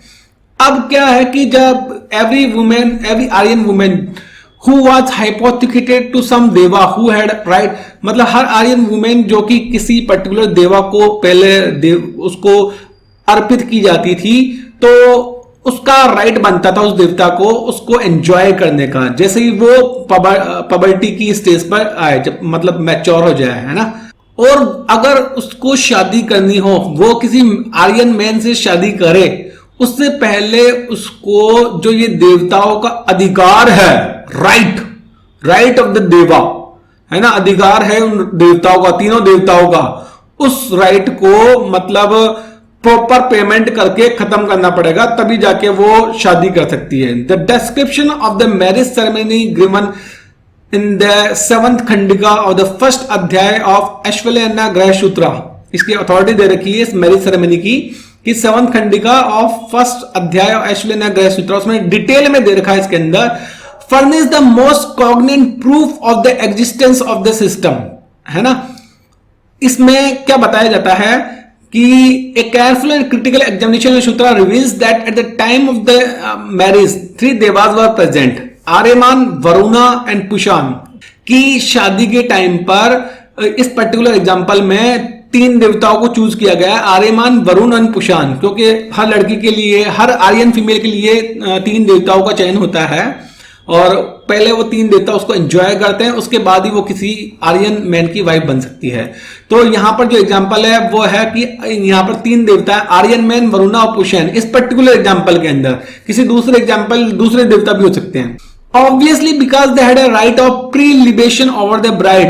अब क्योंकि उनका अधिकार बनता है उस लड़की पर, उस दुल्हन पर, तो इसलिए क्या है कि जो इस चीज को से निजात पाने के लिए, इस चीज से छुटकारा पाने के लिए, देवताओं से मुक्ति पाने के लिए, क्योंकि देवताओं का पहला अधिकार बनता है उस लड़की पर, तो उन देवताओं से मुक्ति पाने के लिए जो चीज की जाती है वो है कि जो दूल्हा है वो अपनी दुल्हन को एक स्टोन स्लैब, एक पत्थर की स्लैब है, उस पर खड़ा करता है और बोलता है कि इस पर चलो, है ना, और बिल्कुल अच्छे से चलो, बिल्कुल फर्म, और अपने सारे दुश्मनों को खत्म कर दो, है ना. मतलब उस पत्थर पे चल के अपने सारे दुश्मनों को खत्म कर दो. इसका मतलब है कि जो दूल्हा है वो उन देवताओं को दुश्मन के रूप में देख रहा है. This means that the bridegroom does it to liberate the bride from the physical control of the 3 Devas whom he regards as his enemies. ठीक है, तो वो उनको देवताओं को दुश्मन के रूप में देख रहा है दूल्हा, इसलिए वो चाहता है कि उसकी जो दुल्हन है वो उनसे उनके काबू से बाहर आ जाए, इसलिए वो उस पत्थर पे उसको चलाता है. अब इस बात से क्या होता है कि देवता गुस्सा कर जाते हैं, है ना, और गुस्सा करते हैं तो वो दूल्हे पर हमला करना स्टार्ट करते हैं. तो फिर इस दौरान जो दुल्हन है उसका भाई आता है बीच बचाव करने के लिए. और वो क्या करता है, जो भाई है दुल्हन का, वो लाता है पार्च्ड ग्राम, एक अन्न मतलब पकाया हुआ अन्न लाता है, और वो देवताओं को, गुस्साए देवताओं को ऑफर करता है with A view two by of their rights और द ब्राइड। ताकि उस अन्न को देकर उन देवताओं को, वो उस ब्राइड पर जो उन देवता का अधिकार बनता है उसको खरीद लेना चाहता है भाई, है ना, ताकि फिर वो अपनी बहन को, दूल्हे को दे सके। The brother then ask the bride to join her palms and make a hollow. तो फिर भाई अपनी जो बहन है, ब्राइड है, उससे बोलता है कि अपने दोनों हाथों से एक दोनों हाथों की हथेलियों से एक छेद बनाओ, है, छेद मतलब दोनों हाथों की हथेलियां कर ली तो उनके बीच में होलो हो गए ना, तो वो करो। उसके बाद में he then fills the hollow of her palm with the past grain and pours clarified butter on it, asks her to offer it। उसके बाद में उस जो छेद बना, होलो बना उसकी पाम का, उसमें वो जो ग्रेन जो लाया है, जो अन्न जो लाया है, पास्ट ग्रेन, वो डालता है, साथ में उस पर घी भी डालता है, और हर देवता को 3 बार अर्पण करने के लिए बोलता है। तो वो जो ब्राइड है, दुल्हन है, वो ऐसा करती है तीनों देवताओं के लिए। और इस चीज को क्या बोलते हैं, इस प्रैक्टिस को, उसको बोलते हैं avadana. This offering is called avadana. While the bride is making this avadana to the deva, the brother of the bride utters a statement which is very significant. और जब वो दुल्हन, वो जो बहन उस भाई की, वो अवदाना कर रही होती है, उस वक्त भाई जो कुछ मंत्र बोलता है वो इंपॉर्टेंट है। तो भाई बोलता है कि this girl is making this avadana to Aryaman deva through Agni. Aryaman should therefore relinquish his right over the girl and should not disturb the position of the bridegroom.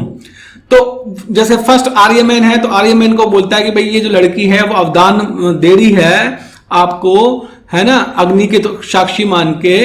तो अब जो आपका जो राइट बनता है ना, वो इस पे से पूरी तरह से खत्म कर दो, और इनको डिस्टर्ब मत करना, और जो ब्राइड ग्रूम है, दूल्हे को बिल्कुल भी डिस्टर्ब मत करना।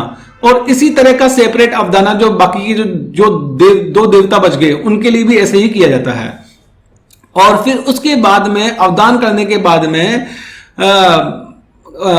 प्रदक्षिणा किया जाता है राउंड अग्नि, विच इज कॉल्ड सप्तपदी, है ना, मतलब अग्नि के फेरे लिए जाते हैं, उसको बोलते हैं saptapadi. After which the marriage of the bride and bridegroom becomes complete, valid and good. All this of course is तो ये फिर उसके बाद में 7 फेरे लेते हैं, 7 फेरे लेने का लेते हैं। अब ये 7 फेरे लेने के दौरान, 7वां फेरा कंप्लीट होने से पहले अगर देवता को जो ऑफरिंग्स दी गई है, उनको जो फीस दी गई है, ठीक है, ताकि वो लड़की पे से अपना अधिकार छोड़ दे, अगर उस फीस से वो सहमत नहीं है तो 7वें फेरे से पहले वो कंप्लेंट कर सकते हैं कि भाई हम तो इस फीस से सेटिस्फाइड नहीं है, है ना। लेकिन अगर 7वां फेरा हो जाता है, उसके बाद में उन देवताओं का उस लड़की पे से सारा अधिकार खत्म हो जाता है, उसके बाद फिर वो देवता कुछ नहीं कर सकते। All this of course is very illuminating and throw a flood of light on the utter subjection of the Aryans to the Devas and moral degradation of the, मतलब ये सब कुछ चीजों से पता लगता है कि जो आर्य थे वो देवताओं के कितने बड़े गुलाम थे एक तरह से, है ना। और मतलब और जो देव थे वो मतलब उनका कितना जबरदस्त नैतिक पतन था। Lawyers know that Saptapadi is the most essential ceremony in a Hindu marriage and that without it there is no marriage at law। जो लॉयर्स हैं सब जानते हैं कि भाई हिंदू मैरिज के अंदर जो ये सप्तपदी, ये 7 फेरों की प्रथा है, कितनी इंपॉर्टेंट है। इसके बिना शादी को कंप्लीट माना ही नहीं जाता, है ना। But very few know why Saptapadi has great an importance. अब ये 7 फेरों की चीज के बिना शादी को अधूरा माना जाता है, लेकिन ऐसा क्यों है कि 7 फेरों के बिना शादी को अधूरा माना जाता है, वो जस्ट हमने अभी बताया है। वही चीज है कि भाई देवताओं को अवदान कर दिया गया है ताकि वो उस लड़की को फ्री कर दे, क्योंकि देवताओं का अधिकार बनता था उस लड़की पर।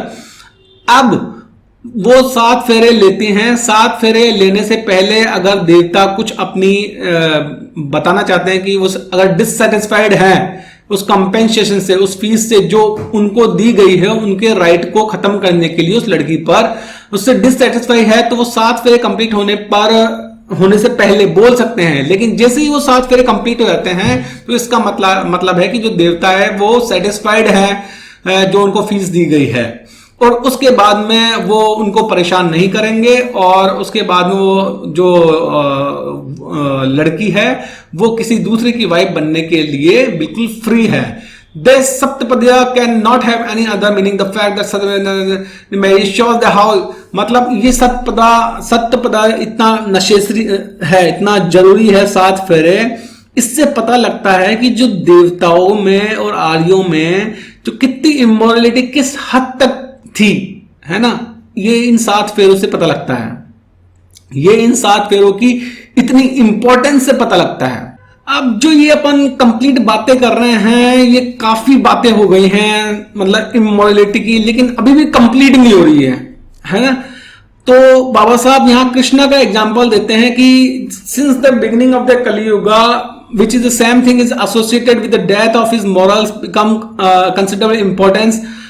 अब ये morals है, how do the morals of Krishna compare with those of the others, full details दे रखी है, जिसके अकॉर्डिंग जो कृष्णा है वो वाराणसी की यादवा फैमिली को बिलोंग करते थे, और जो यादवास थे वो पॉलीगैमस थे, है ना। पॉलीगैमस मतलब एक हस्बैंड मल्टीपल वाइफ्स। तो यादव किंग है, उनकी बहुत सारी वाइफ हुआ करती थी, बहुत सारे सन्स हुआ करते थे, और ऐसा ही कृष्ण के साथ में भी था कि उसकी भी बहुत सारी वाइफ थी और बहुत सारे सन्स थे यादव फैमिली के अंदर। बट न चलो ठीक है, मल्टीपल वाइफ्स, लेकिन प्रॉब्लम यह है कि जो पेरेंटल इंसेस्ट मतलब जो आपकी माता है, सौतेली माता है, उसके साथ में भी इंटरकोर्स करना, सेक्सुअलिटी होना, वो भी यहां कृष्ण के हाउस में, कृष्ण के घर में होती थी। The case of father marrying daughter is reported by the Matsya Purana to have occurred in the Yadav family. According to Matsya Purana, king Tatiri an ancestor of Krishna का ancestor king Tatiri married his own daughter, खुद की डॉटर से उसने शादी करी और उसको एक बेटा हुआ जिसका नाम था नला। The case of son cohabiting with his mother is found in the conduct of Samba, the son of Krishna। Krishna का सन था संबा नाम का। तो मत्स्य पुराण में लिखा है कि जो संबा है वो इलिसिट, गैर कानूनन life with the wives of Krishna की जो बहुत सारी पत्नियां थी उनके साथ में वो इलिसिट लाइफ जीता है, और इससे उसके फादर कृष्णा गुस्सा करते हैं और वो संबा को कर्स मतलब श्राप भी देते हैं। And the guilty wives on that account, और उन वाइव्स को जिसका संबंध था उनको भी वो श्राप देते हैं। This is a reference to this in Mahabharata also. Satyabhama ने एक बार द्रौपदी से पूछा कि उसकी पावर का क्या राज है कि वो अपने 5 हस्बैंड्स पर अपनी पावर जमा लेती है इतनी पावरफुल तरीके से। तो अकॉर्डिंग टू महाभारत, द्रौपदी उसको बताती है सत्यभामा को कि अपने जो स्टेप सन्स हैं, सौतेले बेटे हैं, है ना, उनसे कभी भी प्राइवेट में बात करना या प्राइवेट में मत रहना, है ना। तो अब इसे समझ सकते हैं वो क्या कहना चाह रही हैं, है ना, क्योंकि अगर ऐसा करोगे तो फिर वो स्टेप सन सौतेले बेटों से उनका कुछ रिलेशनशिप बन जाएगा, और इससे फिर वो जो उनके फादर्स हैं, पांडव हैं, वो नाराज हो जाएंगे, बेटे से भी नाराज हो जाएंगे, और वो अपनी खुद की वाइफ द्रौपदी से भी नाराज हो जाएंगे। तो ये एक इंपॉर्टेंट चीज थी जो द्रौपदी ने सत्यभामा को बताया था, वार्न किया था एक तरह से। This corroborates that the Matsya Purana has to say about the Samba. Samba is not the only case. His brother Pradyumna married his foster mother Mayavati, the wife of Sambara. तो प्रद्युम्न जो कि संबा का भाई था, उसने भी अपनी फॉस्टर मदर, सौतेली मदर मायावती जो कि संबरा की वाइफ थी, उससे शादी की थी। तो इस तरह की मॉरलिटी थी आर्यन सोसाइटी के अंदर कृष्ण की डेथ से पहले, कृष्ण की मृत्यु से पहले, it is not possible to divide this history into definite yugas and to say that what the state of morals existed in the Krita, what in the Treta, Dwapar, which closed at the death of Krishna. अब ऐसा नहीं है कि जो वैदिक society है, वैदिक Aryan society है, जब क्योंकि इतनी सारी चीजें होने लगी थी और जो सामान्य जनता, ऑब्वियसली जो लोअर क्लास होती है वो हायर क्लास को फॉलो करती है, और वैदिक आर्यन सोसाइटी के अंदर जो देवता हैं और ऋषि हैं उनका काफी हाई प्लेस है ना, और कॉमन आर्यन की नजर में हाई प्लेस है। तो ऑब्वियसली जो देवता है, ऋषि जो करेंगे वही जो कॉमन आर्यन है उनको फॉलो करेगा, इंटीमेट करेगा उनको। तो इस चीज को रोकने के लिए, है ना, जो देवता थे वो ऋषि थे, उन्होंने इस चीज को रोकने के लिए कि जो कॉमन आर्यन हैं वो उनकी जैसी चीजें ना करे, है ना, क्योंकि बहुत ज्यादा हो रहा भाई, सभी कर रहे। एक तो मान लो 100 की पॉपुलेशन है, उसमें 10 ऋषि मुनि देवता हैं, तो 10 कर रहे हैं तो चल रहा है। लेकिन अगर 100 के 100 ही वो इमोरलिटी कर रहे हैं तो बहुत बड़ी चीज हो जाती है। तो उन्होंने क्या करा कि देवादान ऋषिज, उन्होंने क्या किया, एक लॉ, एक कानून लेके आया एक इन इमोरलिटीज को रोकने के लिए। जो आर्यन सोसाइटी के लीडर्स थे उन्होंने कहा कि जो ऋष देवता, देवाज और ऋषिज जो करते हैं, है ना, वैसा कॉमन आदमी, कॉमन आर्यन नहीं कर सकता, या कॉमन आर्यन उन लोगों को, देवताओं को, ऋषियों को साइट नहीं कर सकता कि देखो देवता और ऋषि भी तो ऐसा कर रहे हैं तो हम भी ऐसा करें, है ना, ऐसा नहीं कर सकते। ऐसा उन्होंने कानून बना दिया। तो ये एक बहुत ही बड़ा बोल्ड और करेजियस कदम था आर्यन लीडर्स का इमोरलिटी को खत्म करने के लिए। अदर रिफॉर्म्स भी हुए वैदिक आर्यन सोसाइटी के अंदर, जैसे महाभारत में एग्जांपल लें, 2 रिफॉर्मर्स हुए हैं, दीर्घमता तमा एंड श्वेतकेतु। तो it was laid down by Shvetaketu that the marriage is indivisible and there was to be no divorce. तो मतलब क्योंकि पहले तो मैरिज नाम की कोई चीज थी नहीं, इसकी उससे उसकी इससे, तो या मतलब ये एक रिफॉर्म करना कि भाई मैरिज को खत्म नहीं किया जा सकता, एक बार शादी हो गई तो हो गई, है ना। तो ये अपने आप में उस वक्त एक सामाजिक क्रांति थी। और जो 2 रिफॉर्म्स दीर्घमतवा ने किया, उन्होंने वो किया कि पॉलीएंड्री को स्टॉप कर दिया, है ना, पॉलीएंड्री को स्टॉप कर दिया कि मतलब एक महिला के सिर्फ एक ही हस्बैंड हो सकता है एक समय पर। और जो सेकंड रिफॉर्म है वो है नियोग, नियोग को रेगुलेट किया। पहले नियोग की कोई कंडीशन नहीं थी, है ना, पति अच्छा खासा बिल्कुल लायक है, लेकिन पत्नी बोल रही कि नहीं जी मुझे तो वो पसंद आ रहा है ना। लेकिन अब यहां पर रेगुलेट कर दिया गया है नियोग को। The following were the most important of these condition: the father और ब्रदर ऑफ द विडो और of the widows husband shall assemble the gurus who taught or sacrificed for the deceased husband and his relatives and shall appoint her to raise issue for the deceased husband। और मतलब न जो ये father brother, जो मान लो कोई विधवा हो जाती है औरत, तो जो फादर ब्रदर हैं विधवा के और उसके गुरु हैं वो सब एक जगह आएंगे और उसके लिए एक आदमी वो चूज करेंगे, है ना, आदमी चूज करेंगे ताकि जिससे वो बच्चे पैदा कर सके। लेकिन वो उसका हस्बैंड नहीं बन सकता, वो जस्ट उसको बस बच्चे पैदा करने के लिए only, that's all. The husband whether living और dead must have no sons. The gurus in a family council should decide to appoint the widow to raise issue for her husband. दो हस्बैंड है वो जिंदा हो या मृत हो, लेकिन उसके कोई सन्स ना हो तब, और gurus in a family council should decide to appoint the widow to raise for husband. और गुरुज है ना फैमिली काउंसिल के अंदर, उनको अधिकार होगा कि वो विधवा के लिए किस पर्सन को पसंद करते हैं। The person appointed must be either the husband's brother और ए सपिंदा और सगोत्रा ऑफ द हस्बैंड और a parvana of the same caste. अब जो पर्सन अपॉइंट किया जाएगा उस विधवा के लिए, वो या तो हस्बैंड का भाई या फिर कोई हस्बैंड का रिलेटिव या हस्बैंड के सेम गोत्र वाला या फिर हस्बैंड की सेम कास्ट वाला ही अपॉइंट किया जाएगा।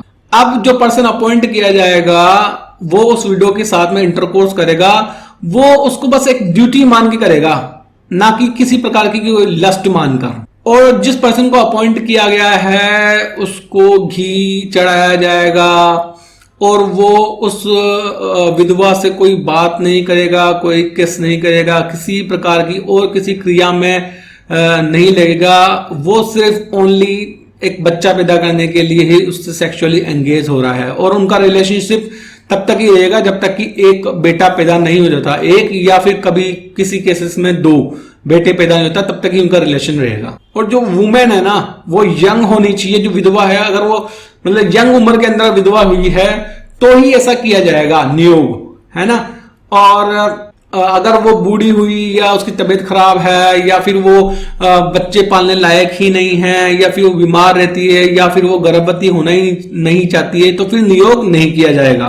और बच्चे के पैदा होने के बाद में जो उस विधवा और उस आदमी जिसको चूज किया गया है उनका जो रिलेशनशिप है वो फादर इन लॉ और डॉटर इन लॉ का बन जाएगा, ससुर जी और बहू का रिलेशनशिप बन जाएगा। और आगे ये भी क्लियर कर दिया गया है कि ब्रदर इन लॉ अगर इंटरकोर्स करता है सिस्टर इन लॉ के साथ में बिना किसी अपॉइंटमेंट एल्डर्स के द्वारा अपॉइंटमेंट के, है ना, वो भी तब जब क्या बोलते हैं उस औरत के ऑलरेडी बेटा है तो फिर उसको सिन अपराध माना जाएगा। और इस तरह से जो एंशिएंट आर्यन सोसाइटी है उन्होंने और भी बहुत सारे रिफॉर्म किए, जैसे उन्होंने जो फादर और डॉटर, ब्रदर सिस्टर, मदर सन, ग्रैंडफादर ग्रैंड डॉटर मैरिजेस है, इनको काफी हद तक रोकने की कोशिश की और इस तरह से उन्होंने सामाजिक सुधार करने की कोशिश की। और गुरु और उसके शिष्य, गुरु की पत्नी और उसके शिष्य के बीच में अगर किसी प्रकार का इंटरकोर्स होता है तो उसको तो सिन, बहुत ही तगड़ा पाप की कैटेगरी में माना जाता है। और इसी तरह से जो गैम्बलिंग पे भी कंट्रोल किया गया, धर्मसूत्र के अंदर बताया गया है कि इस तरह के लॉज बनाए गए जिसमें किंग की ड्यूटी बनती है कि वो गैम्बलिंग को कंट्रोल करे स्टेट अथॉरिटीज के अंदर द्वारा, और उसके लिए नियम कायदे कानून बनाए। मतलब गैम्बलिंग खत्म तो नहीं कर सकते लेकिन उसको एक कंट्रोल किया जाए। तो ये इस तरह के सारे जो रिफॉर्म्स है ना वो कलयुग के आने से पहले ही ले लिए गए थे, है ना। तो कलयुग जब स्टार्ट हुआ है तब तो ये रिफॉर्म्स जो भी हैं ऑलरेडी लिए जा चुके थे। तो देखा जाए तो कलयुग के अंदर तो जो मोरालिटी है वो ज्यादा अच्छी है पिछले युगों से। तो फ्रेंड्स इस तरह से हम इस वीडियो का एंड करते हैं जिसमें हमने बताया है कि जो एंशिएंट वैदिक आर्यन सोसाइटी जुआरी, शराबी, शबाबी, कबाबी थी और फिर बाद में उन्होंने उस चीज को रिफॉर्म भी करने की कोशिश की थी। Thanks for watching the video. जय भीम।